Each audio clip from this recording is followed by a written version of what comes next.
Start with Novak. Your reaction to his conclusions? Well, I didn't watch it yesterday. I just saw your setup piece, and Novak is telling another story to another interviewer. When I talked to him on the phone after he published his article, he had told me that he had a CIA source, and then he quoted two senior administration sources. I went back and asked him what was it, CIA or administration. He said he misspoke when he said it was CIA. Now he's saying Harlow was one of his sources. Harlow, who was the spokesman for George Tenet out at the CIA, has been reported on several occasions as having said he told Novak not to use Valerie's name. That, by the way, is sort of the standard CIA language for warning a reporter who may have stumbled on the identity of an operative not to violate the national security of the country by exposing that operative's name and identity. To say the least, his statements seem a little unclear, a little self-contradictory. He's not the only one in this case of whom that could be said. Is that the point or a point of this lawsuit, to clarify for the record who did and what and why? Well, I think getting the truth out is obviously one of the objectives. We'd like everybody to know precisely what happened. We'd like to know precisely what happened and why they did this. I think the broader issue, of course, is whether or not individuals who have enormous power in our democracy should be entitled to use that power to exact personal revenge, which, of course, is what this administration did from Mr. Cheney on down. As to process here, not in the lawsuit, but what all that has led up to it, are you any clearer in your mind as to what exactly happened than you were 3 years ago? Are you certain, for instance, that the exposure of your wife was deliberate and not some sort of inadvertent result of incompetent people playing with fire? Well, when you see the vice president annotating a copy of my opinion piece with did his wife send him on a junket, that's essentially a talking point to his staff. So the uncovering or the compromise of her identity was clearly deliberate.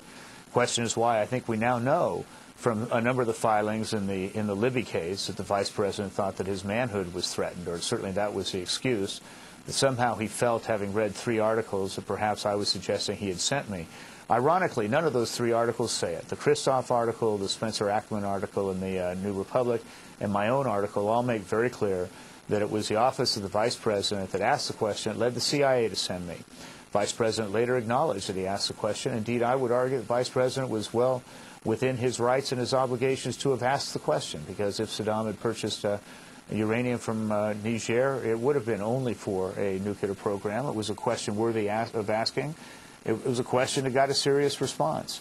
The fact that Vice President didn't read the articles and somehow thought that he was being targeted in this is unfortunate, but that's his problem. That's not my problem. I wrote my article. He just didn't read it very well. My own view, of course, is that that's just a subterfuge, that they decided that rather than come clean on a misstatement of fact, a falsehood in the State of the Union address, they decided this was one way that they were going to justify this character assassination and smear campaign, and part of which was a compromise of Valerie's identity. And that route was, what do you think at this point? Was Rove to Libby to Cheney to Rove? Do you know that yet? I suspect, my theory is that Cheney basically annotated the article, which was the equivalent of saying, well, no one rid me of this troublesome priest. And Libby and perhaps others, and Mr. Rove certainly then went around and leaked Valerie's name, among other things. Now, Libby argues that they just wanted to get the facts out. Of course, the facts that they didn't get out in leaking this information were that the White House had been told on 3 occasions in early October, we don't want the president to be a witness of fact in this matter because the evidence is weak and the British have exaggerated the case. The Deputy National Security Advisor later offered his resignation because he found these documents in his files. Getting the facts out did not include getting the National Intelligence Officer's letter out, which was circulated around the administration in January and represented the consensus view of the American intelligence community that the Niger claim was, quote, baseless. Those were not the facts they were getting out. The stuff that they were getting out were just basically the crap, for want of a better word, that it seeped into the State of the Union address in the first place.